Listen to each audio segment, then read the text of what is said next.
Ah, another video. Can you believe it? Yeah, I can't believe it. This is quite a run. But anyway, so fake second. I finished up on the more question video, and it actually ended with him doing the whole kind of nice thing, which is irritating. In this context. I can't dislike you as a person, kind of stuff, and yeah, I'm willing to go that far. I mean, I'm willing to say, um, that this whole whatever these contests, these interactions. Again, it's you could even take it to the gladiator arena or something, and just say, even though they will eventually, one of them will kill the other, or something. They may have acquired respect for each other, and when they put that last jab into his neck, to finish him off, put him out of his misery. They'll do so lamenting, and but also out of respect in a sense, or some kind of blah blah blah blah blah blah, and all of that crap. But yeah, that's a symptom of being one of these gooey feel bags. Is that's that happens in our life. We even the shitty parts of our life become friendly. They become something that we habitize to, and all of that. I don't want to trivialize it, but it's that kind of thing. Sort of, kind of. All right. Anyway, but he made, previous to that, he did make some really silly arguments that need to be. I'll just state that's a silly argument. So I've already done the non-existent right thing. So he can't imagine how this future thing is just as real as the present thing or the past thing, in the sense that it's just about as inevitable. You can't really, unless you want to play some kind of silly game. 4 billion years, my genetic code has been floating around here, and the truth is there's little reason to expect it not to be floating around tomorrow. Although, at my age, there's now a 5% chance it won't be floating around next year. Which is sort of, whoa, that's spooky. Well, it's 3.7 something, maybe, I don't know. The number's starting to rise. That every year there's this snake eyes on the dice, and if I roll them, time to leave. So, yeah, it is spooky. It's like when, I think about my parents living into their 90s. Every day, every year when they roll the dice, it's 50-50. I mean, it's the odds suck. Whether they're going to be around next year. It's like rolling dice and just constantly getting the right number, and you're just like, hey, I did it again, 10 in a row. Yeah. Creepy. It's creepy. It's fact of life, but I just mean, frankly, that's my whole conversation here, is this whole thing is too fucking creepy to be forcing people to play.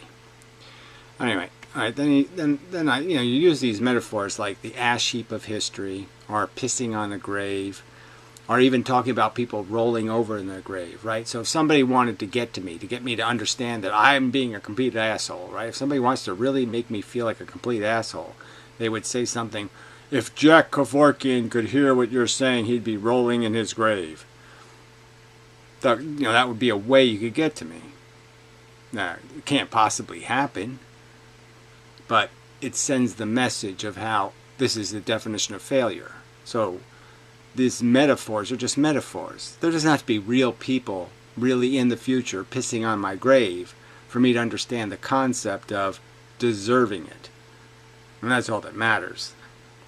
So that's what I'm talking about. I'm not talking about an actual punishment. Just like hell is probably just a thing made up to give people some idea that there's an alternative that sucks, that you really don't have a choice. You either go to heaven or you're really, really fucked.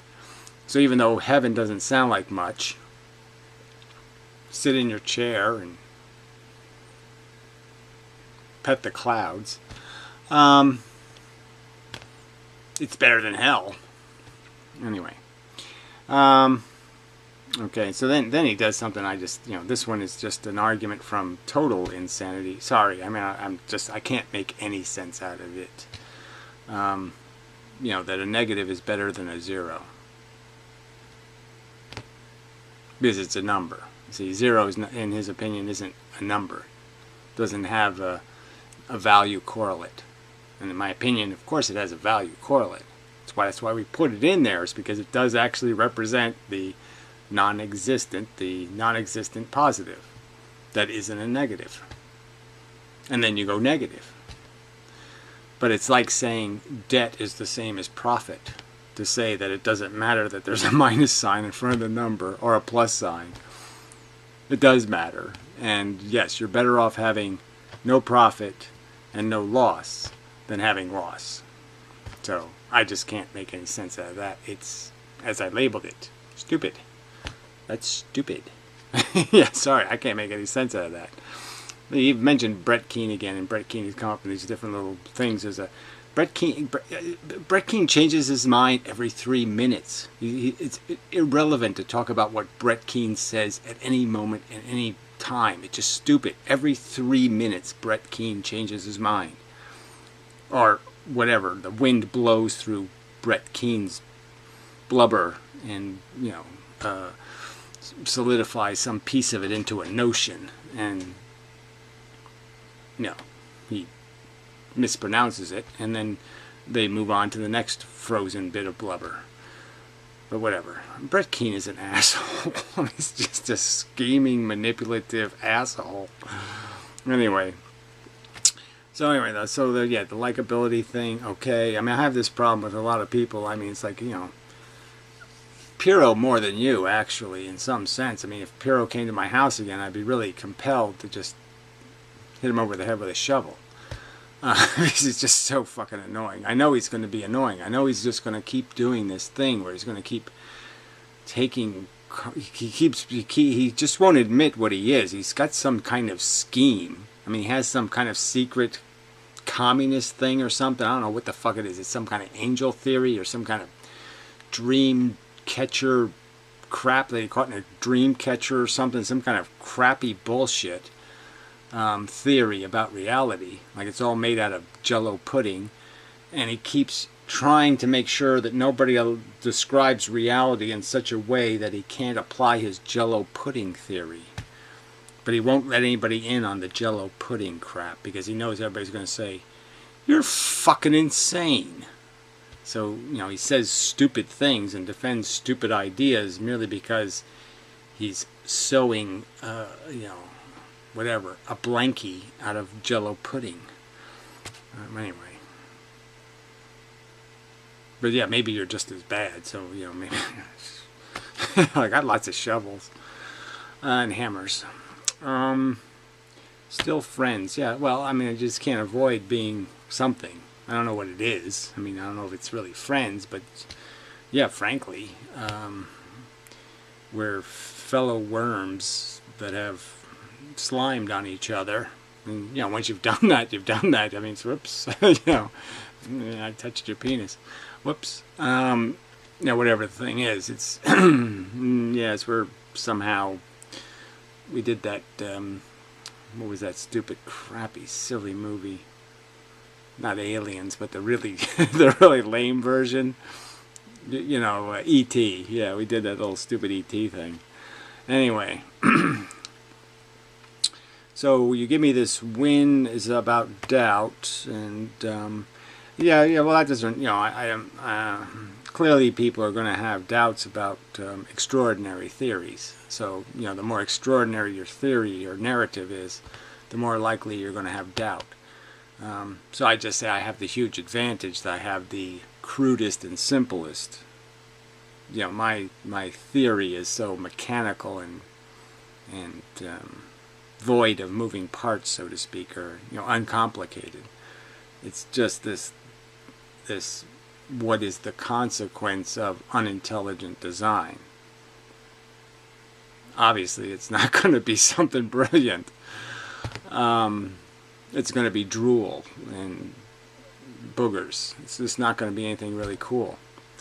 It's just going to be the excretions of a imbecile. And so, yes, I would argue I don't have to worry about the doubt thing, just because I don't have any extraordinary, I'm not relying on a leprechaun or some other kind of element to make it all make sense. I'm making it make sense out of the pieces that are physical and real, and, it's little atomic parts, and, the fact that they evolved into a survivable chemistry. Again, I can just illustrate that's inevitable. No matter what I put in a jar, something's going to win. If I put 100 anything in a jar and shake it up, in a sense, something's going to win and something's going to lose. Something's going to get abraded into nothing, and something's going to be able to, by luck alone, by lucky bounces, is going to retain its integrity. It's just the way it works. And that's what we're a byproduct of. We're just the little bits that have formed and shaped. And I would argue that our obligation is to appreciate what has been ground up for us to do this silly play we're putting on. We're doing our little performance art, and the theater was made out of the bones of the Jews or something. I mean, it's really Hitler-esque, just horrible Frankenstein experiment that this is all made out of. And if you scratch at it, you'll see, oh fuck, this is made out of bones. This isn't good. I don't want to really be a part of the bone theater. Anyway, so that sums up. And so I'll play this next one, which probably gets a little crankier, I don't know. That's the problem with these videos when they start coming in these numbers, is that this has often happened before, where there's a lag time, where I haven't finished video the A and you're already doing video C, responding to my video 4, and it's like we're not on exactly the same page. So it gets a little bit convoluted in terms of both attitude and subject matter. But playing along. Okay, you're too fucking stupid. All you know is your hamburger, and you're just defending eating hamburgers. That's all you're doing. You're so insecure. You're such a little tiny-minded person that all you're doing is scheming. How can I eat? Alright, so I made this part in response to his trivial and superficial description of the motivations and the creation of my philosophy. He trivialized it like you're afraid of snakes or something, or some kind of silly thing. You think it's a snake and it's really a balloon. More hamburgers. I have to justify eating more hamburgers because I'm addicted to hamburgers. Okay, so I'll just cut your whole philosophy into some sort of anal turd, okay? It's just so fucking insulting. So shove that shit up your ass. I am so sick of this bull fucking shit. You can't make a rational argument. You can't explain how evolution isn't a Borg. You can't explain how your fucking imposition of suffering on individuals isn't an obscene fucking arrogance. You can't defend your fucking arrogance. Good video. Yeah. Go get him, Gary. Well, let's see, I'll read what this says here. A sunset is good, well, whatever, and an earthquake is bad only because we deem them so. Well, again, I already made this argument, so I'm not going to remake it. But clearly what I'm arguing is those things can be incidentally described indirectly. They're consequential because they affect things that have value. It's the stuff in the china shop, okay? The china shop doesn't have value. The walls don't have value. The china has value. And the china shop protects the china, that kind of thing. The thing I said was precious was the sentient experience. I don't think you're going to be able to argue that that isn't precious, that isn't the source of value. That somehow you can make an argument about some value in the rest of the universe without making a consequential argument that somehow is going to affect something that will feel good or feel bad. I don't think you can. Arrogance. So fuck you in the ass with this goddamn personal shit for brain. You're a fucking dumb, stupid turd, and you can't defend it intellectually, so all you do is, as the cheap shotter does, you just keep fucking attacking the messenger. You fucking little weaselly cunt. It's a fallacy. Your argument is fallacious, weak, You have a weak, limp argument, okay, and you're defending yourself as, oh, no, I'm the strong, fake Sagan. No, you're not. You're a weak fucking pussy. That's a good ending. Very, very dramatic. I liked it. Anyway, so I'll read a little bit more. We deem them so. Rainbow is good and tornado is bad only because we deem them so. You did say that twice.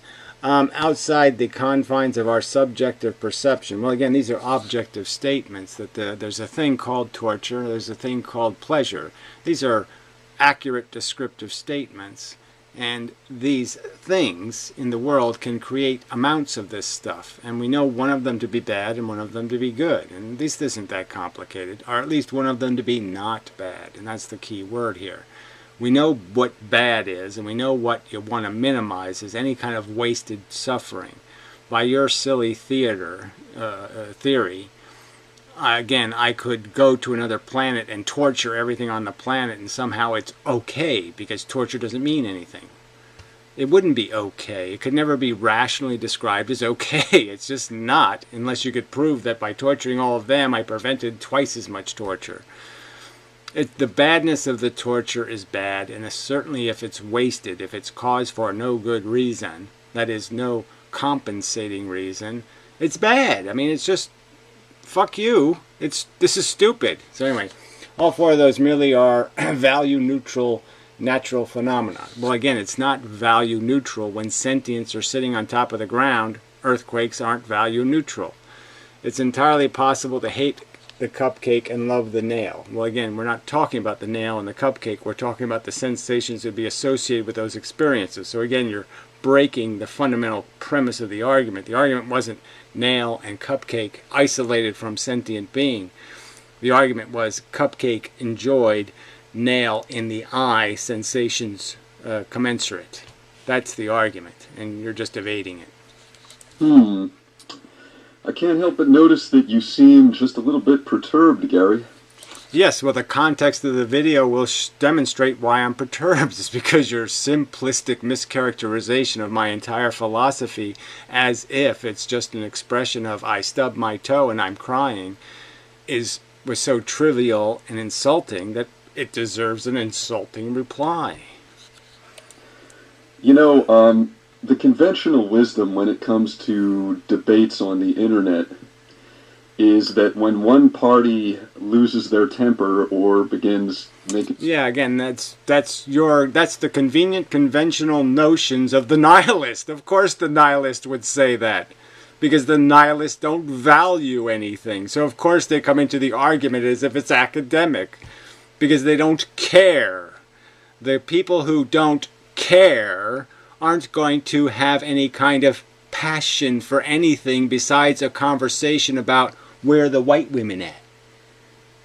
Okay, so if that's all you're saying is I only show up for the debate if I'm paid, or somehow I'm fascinated by the subject, but you're not invested in any other way, like knowing that the Holocaust is evil, that starving and torturing and working and poisoning and diseasing people to death, and of course gas chambering them to death, is okay. I mean, fuck you. Again, I can't say it loud enough, okay? So your nihilist cunts will sit there and qualify. This is the only way you debate. It's in some kind of academic way, even if we're going to talk about, sticking nails in your eye, so to speak. No, it's not academic, fuckhead. In comparisons of the other party to Adolf Hitler, the debate is over. However... Well, again, there's no... What else are you going to compare? I compare mostly to Mengele, but whatever. It doesn't really matter. The point is how else do you do anything is through comparison. That's what a debate is. You're comparing one thing to another thing to another thing to another thing to demonstrate that it's in the category bad. Here, it looks just like this bad. It looks just like this bad. It looks just like this one. It looks just like this one. That's how it works. So again, this idea that I'm going to negate all conversation. I mean, what's stupid is to say, because somebody says something like, I think we need a fair economic system, and they go, communist, Stalin. Well, that's illegitimate. But if I argue that imprisoning animals and torturing them looks a lot like kind of an evil genocidal plan thing. It looks a lot like that. I don't care. I don't feel their pain. Who feels Jew pain? Jews aren't people. Far be it from me to, in a troll-like fashion, simply dismiss this debate and declare victory because you're rage quitting. Well, I'm not rage quitting I ever. think that would be kind of a cheap cop-out if I were to do that. Well, I'm saying you can't do that. Shouting and insults are kind of par for the course. Quitting is not what's happening. And again, I'm not going to apologize for my passion, especially when some asshole has come on the internet and says, I have respect for you and I wish to have this conversation and understand how you think. Yet, in spite of the fact that you've made all these videos and I've known you for 10 years, I'm going to characterize you as a death cultist. When I'm not saying anything has to die at all. I'm just saying don't make new ones. I'm saying turn off the Xerox machine. I'm not saying cut your nuts off. So you're just lying about who I am and I'm not supposed to react? Fuck you! I'm going to react. Cunt. With you, and I really just gloss over that stuff. I consider that is your style, your argumentation style. And I'm less concerned with style than no, it has to do with everyone else's style. Okay, so frankly, I don't bring it. You brought it, asshole. Okay, so there's no contest here. If you played the clip before, where I played your stupid clip, the context was there. You trivialized my entire philosophy, and trivialize the effort and work that has gone into being able to articulate it. All of it. You just trivialized it. Fuck you. So you can call me a retard, a selfish, whatever the hell else you said. Yes. A hamburger eater, and that doesn't really bother me. However, you have begun introducing dishonest debate tactics. And that's a little bit more of a problem. Let's hear it. It always starts, this is the standard, is the fallacious straw man premise, and therefore the rest of the conversation becomes broken because there's a fallacious straw man premise that I'm supposed to have agreed with that I never agreed to. A straw man fallacy. I don't know about that, Gary. Now, a straw man fallacy, for anybody who doesn't know, which I'm sure is nobody, is where you will create a weaker substitute for your opponent's argument and then refute that. It doesn't have to be weaker. It just has to be not their argument. It's a fake argument. It's a misdirection. It's completely not the subject. The straw man can be all kinds of not the real thing. It can be not the real thing in a lot of different ways. Not just a weaker argument, but an argument that is not only made of nothing, yes, but that is not the thing. Not real. Fake. Easily broken. A facade. Just merely the facade of the argument. Instead of refuting the actual argument. So, for example, an environmentalist argues for reducing carbon emissions, and then an auto industry expert refutes the environmentalist by saying, oh, well, this guy wants to restrict the right of free travel, and I don't agree with restricting the right of free travel. Well, that would be a straw man fallacy, because the environmentalists never argued for the reduction of the right of free travel. Well, I don't think that would be, actually, I don't think that's a straw man, because the consequence is the consequence. So you can't separate the statement from the consequence. I can argue that drunk driving is bad. Now, if I don't make a consequence, if I'm not suggesting a policy, why would I even say it? Merely argue for the reduction of carbon emissions. Now, you've accused me of employing a straw man fallacy against you, Gary, and if I understand correctly, what this seems to be in reference to is Death cult. the description in my most recent video, which reads as follows. To the ethicist, life itself is a Ponzi scheme, whereby the chumps who have already bought into it can only mitigate their losses by suckering new victims into the scheme through procreation. Right, and I don't accept that as the premise. That's not something I have ever even contemplated as their purpose. I've never implied or even thought that the people who are procreating think they're actually validating their failure by creating a new failure. No, it's exactly the opposite syndrome.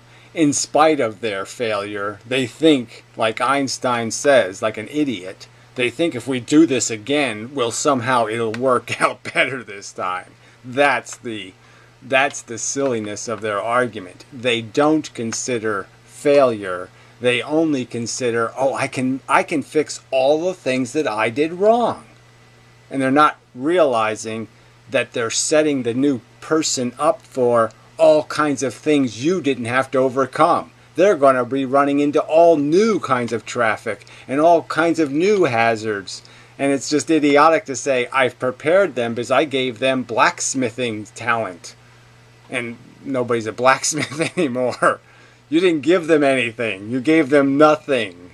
Because they're not going to live in the world you lived in. They're going to live in the world you made, which is even shittier.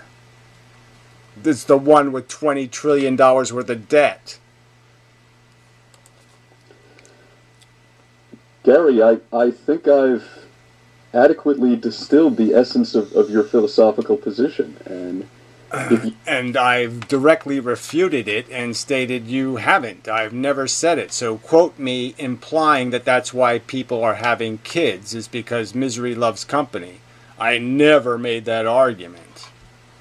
You disagree. I'd like for you to explain in a clear and lucid way why you disagree. You know, I've heard you say things in your videos such as... People have kids out of vanity, pure and simple. It's a vain effort to escape, living their life, and they'll just force it on somebody else and live vicariously. It's like they wish to make the TV show and just watch their life on TV.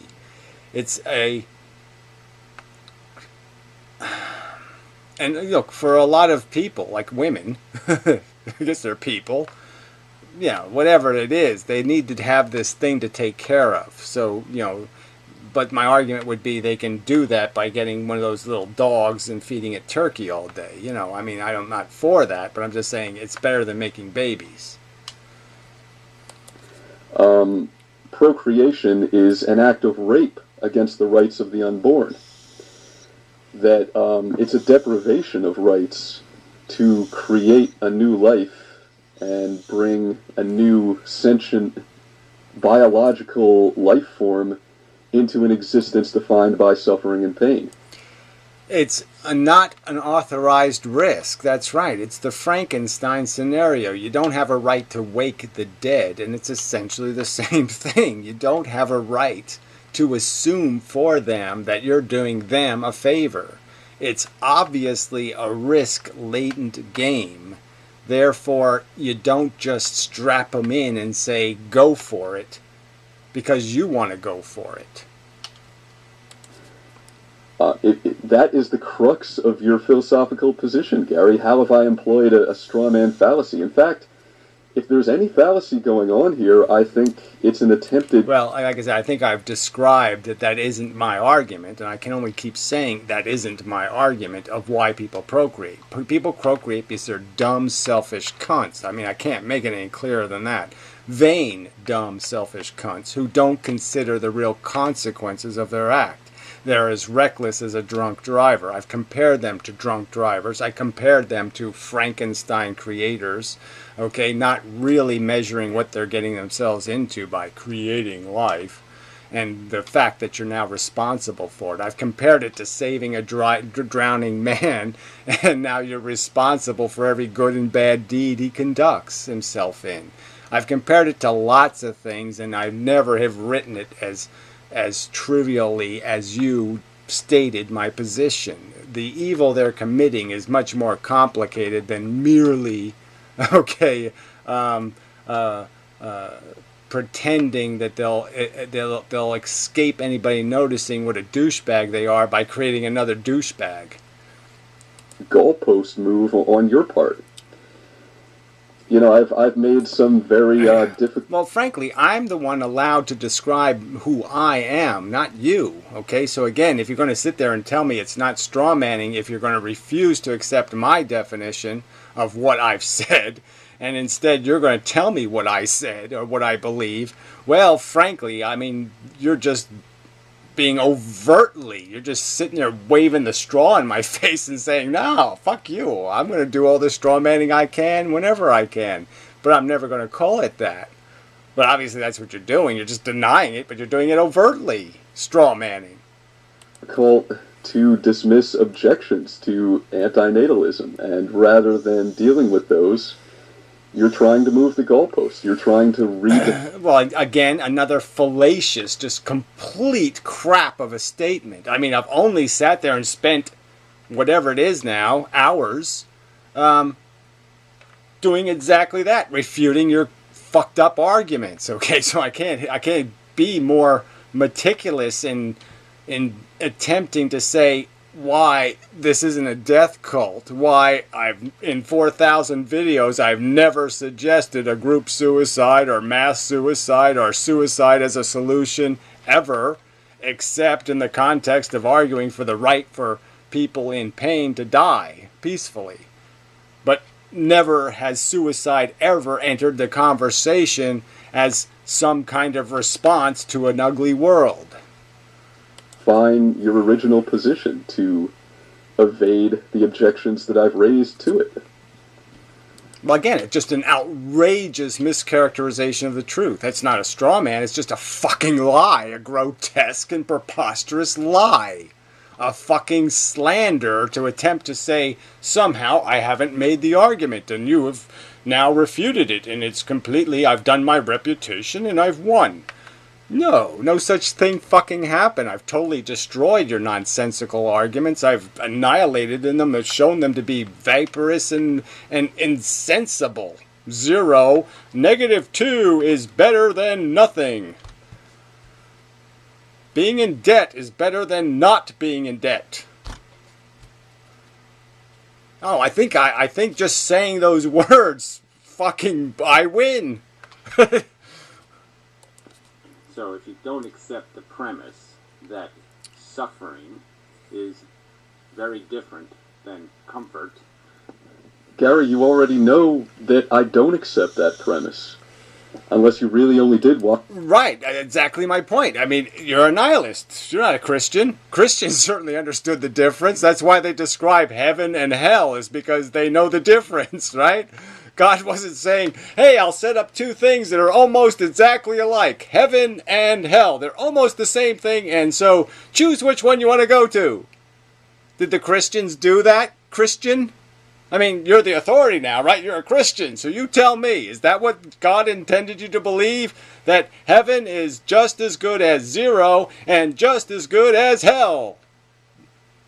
No, I don't think so. What makes hell hell? Oh, the fact that you're on fire and suffering.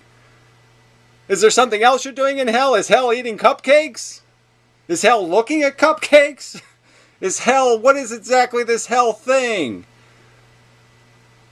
Being Donald Trump? Watch the first 3 minutes of my video, which I've noticed is the only part you responded to, even though I asked you a number of questions in my last video, and you haven't answered any of them. Well, again, I'm sorry, but yes, I've been busy making videos, and so clearly there was no indication I wasn't going to answer them. There was no indication I was not going to complete the video, so straw man some more nonsensical accusations, a vaporous accusation that I somehow intended to evade your questions and I've somehow manipulated my conversation to evade the substance. Well, you have no proof of that. I have the notes right here of the end of your last video. Did I miss something you stated in your last video? No. So another bogus lie. Another slander against my character. But I also spent a significant portion of the video talking about the nature of pleasure and pain and how they are subjective and interchangeable. So I didn't see that part. Sorry, I didn't see the part where you explained how chemotherapy is like an orgasm. How those two things have something to do with each other. All I heard you talk about is how sometimes it feels good to have a little extra pressure on your penis. Now, I don't know exactly how that's torture. It feels good. You didn't say, it does hurt. It hurts intensely, but I love pain. You didn't even say that. But even if you said that in a sexual context, then we get into the whole sadomasochist thing, and we know that the sadomasochist really doesn't like being in pain. It's just that he's emotionally so fucking broken, okay, that it's the only release he has is humiliation and pain. He needs some pain to get rid of his bigger emotional pain. yeah, your premise that there's a world of difference between suffering and pleasure is one that I roundly reject. I mean, you should know that. I should? Again, how was I to expect that you were still a vacuous nihilist?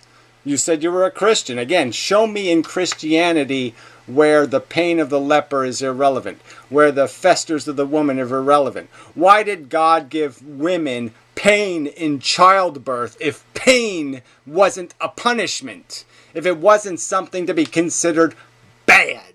If God was imposing it as a reward, so it was really a reward. Eve was rewarded for taking the apple and giving it to Adam. She was rewarded with the pain of childbirth. That's a fucking goddamn, that's her trophy. She should wear it with pride. So of course she's not in hell, she's in heaven because she did a wonderful thing. Sorry. This is convoluted crap that you're spewing. Allow me to go into a little bit further detail. The example that you've used to illustrate the difference between good and bad, pleasure and pain, is eating a cupcake or having a nail driven through one's eye. Obviously, eating the cupcake is good and it represents pleasure, whereas having the nail driven through one's eye is bad and it represents suffering and pain. Yes, it represents something that I'm using an example that is far enough on the side of the fence where only a crazy pervert could make the cupcake into an evil, and only a crazy pervert could make the sensations of a nail in your eye into something good. Yes. So I'm just using any generic example of something that is clearly on one side of the fence and clearly on the other side of the fence. Yes, that's the purpose of the analogy. However, there's nothing objectively good about eating a cupcake, and there's also nothing objectively bad. Again, the argument is the sensation that is felt. So again, if you're going to negate the existence of the sensation, then there's no point in the conversation. The only thing I'm getting to is the sensations involved. The sensation is innately and intrinsically, by natural design, bad. That's exactly what it wouldn't work if it wasn't bad. The whip doesn't work if it doesn't cause bad. The carrot doesn't work if it doesn't cause good. Oh, fuck. We're mechanisms being rewarded and punished. There's just no cognitive sense to saying punished is rewarding and rewarding is punishing. You can't break language this severely and then tell me this is a possible conversation. About having a nail driven through one's eye. Value is created in the mind. It's created through our subjective experience. Again, it's recognized in my opinion. It's in the world. Every sentient organism is Okay, every sentient organism is doing it. Okay, and smart things can recognize it. There's value happening. There's a feeling thing sensating that's valuable. Of external stimuli. And it has everything to do with perception. Perception defines reality. You're actively creating. Again, so perception defines reality. I'm saying exactly the opposite. It recognizes reality. So there's really no room for a conversation. You say you made the moon. I'm saying you didn't make the moon. The moon is the moon. It has craters. It can be described. What sentient organisms are can be described. The difference between a sentient organism and a bottle of nicotine can be described. The difference between a sentient organism and a battery can be described. These differences can be identified. They're noticeable. They're categorizable. They have properties that are definable. This is just a nonsensical conversation. I do not make the reality. I do not make the universe. I do not make the sun. I don't make any of this stuff. I recognize it and accurately describe it or inaccurately describe it. And I think it's preposterously inaccurate to say -3 is the same as +3, or to say something as ludicrous as punishment is the same as reward. Creating reality moment to moment through your perceptions of the external world around you. I'll just shit, and the shit will be washed downstream. I don't use the water that goes downstream, so there's absolutely no reason for me not to just shit in the stream and say, who cares? Doesn't bother me any. That's a future problem. No, that's illogical. I think it's illogical that anybody recognizes the future is going to likely exist, and it's completely dependent on what we have done. Gary, I find it ironic that you accused me of employing a straw man fallacy against you when I didn't, whereas you are attempting to employ one against me. I'm sorry, I read your quotes, I read your statements, I played your video. There was no straw man fallacy. You mocked the idea of the non-existent beings having rights. It's only by acknowledging their rights that I would not shit in their stream. The only way I don't shit in their stream is acknowledging their existence and acknowledging that they have rights to drink clean water. Fuck, you mocked that. Ha ha ha ha ha! How could the non-existence have a right? That, especially one that would trump mine. My convenience rights are so much more important than their non-existence maybe baby rights. By suggesting that I don't acknowledge that the future is going to take place. All right, just pretend I took the clip from his last video and I just shoved it in here where he's laughing at the non-existent beings. A new human life, which is created, is going to exist at some point in the future. That isn't my argument.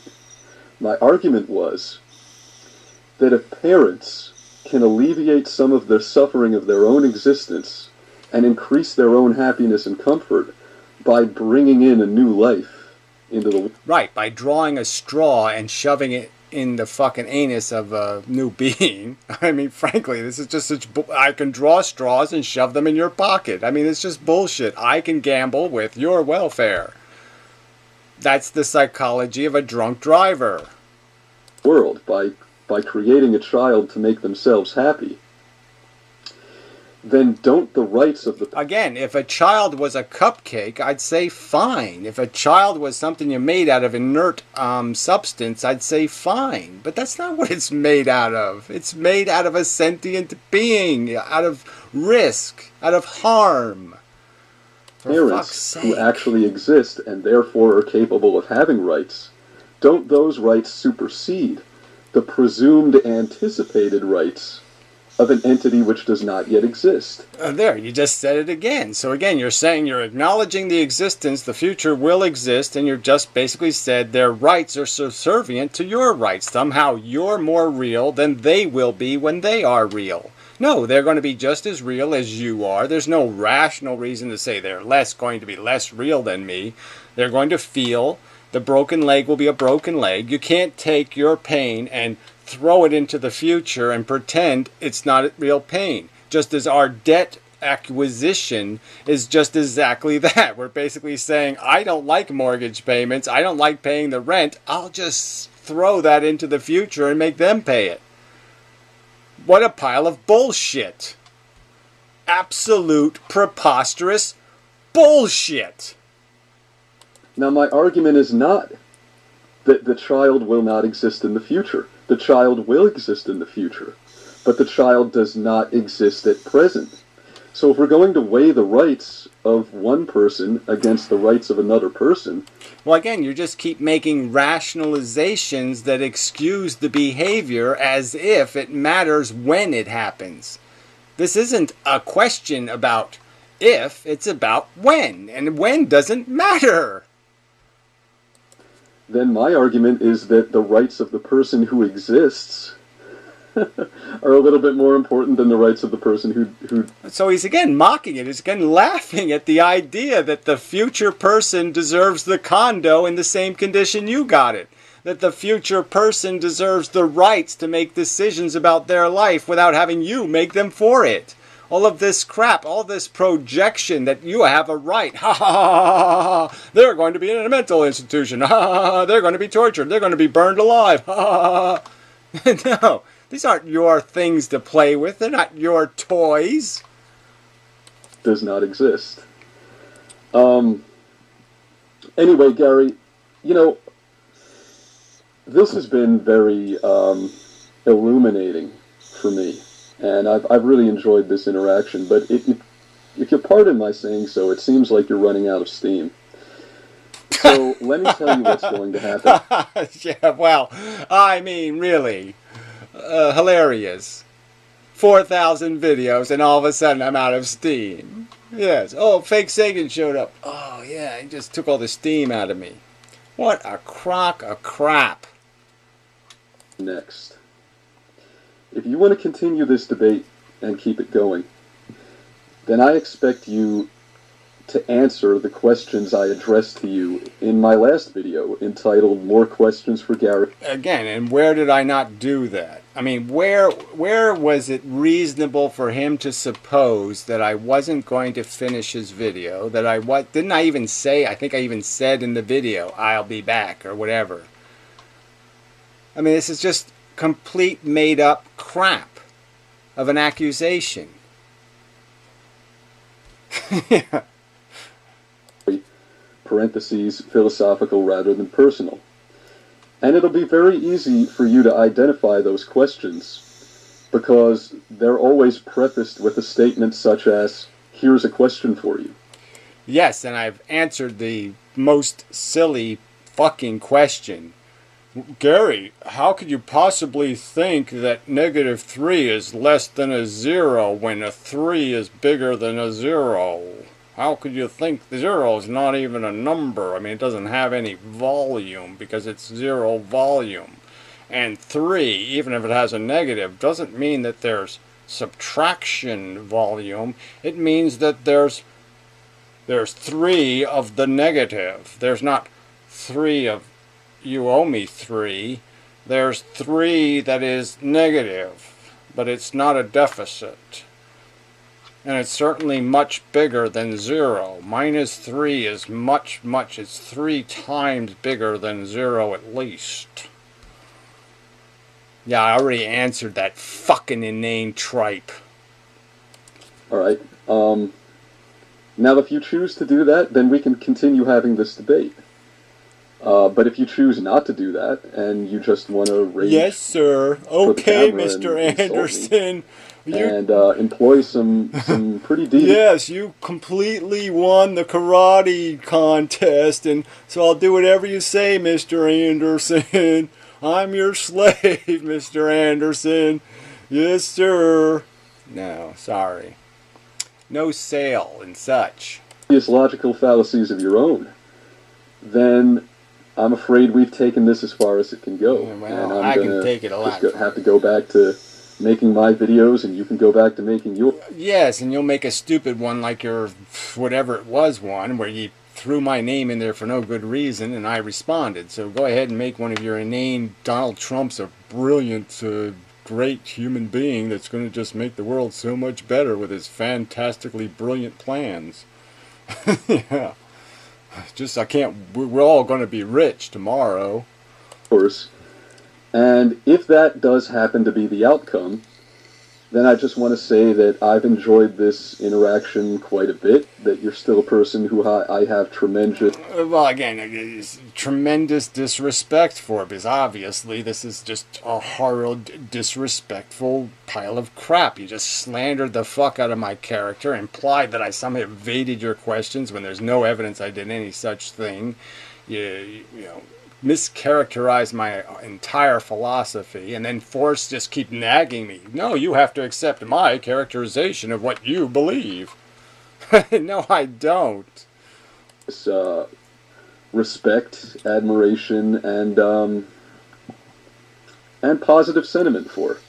And, you know, I think this has been mostly... I'm not feeling that, especially with this you know, bit of patronizing crap that I haven't somehow complied with some sort of fairness rule somewhere, and I have to up my game if I can play with Fakey. He won't let me in his house to play with his trucks, and you know, unless I take my shoes off and I do certain things and follow the Fakey rules, even though I've already done all that crap. He's just implying that I did something wrong, that I somehow left a booger on the wall or something. No, I didn't do any of that shit. I reject your accusations, and I think I've refuted them substantially. Constructive. Again, what's the grounds for our conversation? I mean, the one subject we have to resolve is the value subject. If you're going to argue that there is no real value at stake, that there is no real difference between a heaven and a hell, there's no real difference between pleasure and agony, that it's all some kind of equal, non-important thing, then what could I possibly be interested in conversing about besides talking about, you know, we could talk about sexual technique. You know, we could talk about mush. You know, how what's your favorite kind of mud? Like really loose mud or lumpy mud? What kind of mud do you like? We could do that. I could explain how to fix your door on your truck, because it's really not that tough. But yeah, we can't really have a conversation about anything meaningful because you've taken meaningful out of the realm of reality. You've sucked the universe dry of meaning because you've denied the existence of this thing called a negative and turned it into some kind of, it's worth many, many, many zeros. Yes, multiple. Zillions. There's a zillion of these more than zeros between -1 and 0. There's an infinite amount of stuff between them, so there must be much more than 0 because there's an infinite amount of something between them. I'm sorry. That's just so irrational. And so if we can't agree that there's a cavern of difference, of value difference between a sentient organism, okay, enduring the sensations of having a nail in their eye, and a sentient organism enjoying the sensation of a pleasurable meal, if we can't accept that there's a cavern of value difference between those two states, that if I was to make a Frankenstein, and I made 2 Frankensteins, one with nail in eye and one with satisfaction and an enjoyable meal, that those 2 Frankensteins would have completely different value equations.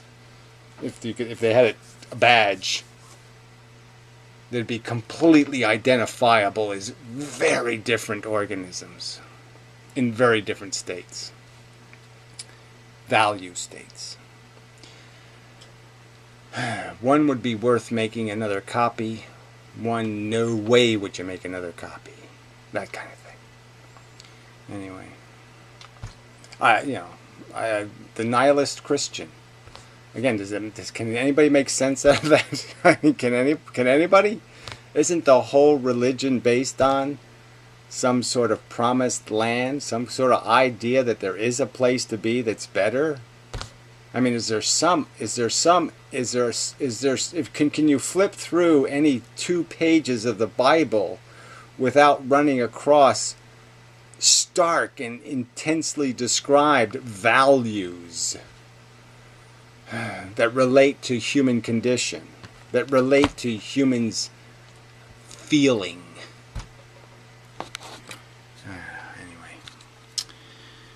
Anyway. No, that's the Jew in me. People say I'm Jewish, so I don't really think it's true, but whatever. I'll accept the title. So every now and then I do that. I do. But I do the Jesus Christ thing now and then too. Jesus fucking Christ. Yeah, I do shit like that. Tradition. Bad thing. Bad habits. You know. I'll work on it. Till next time.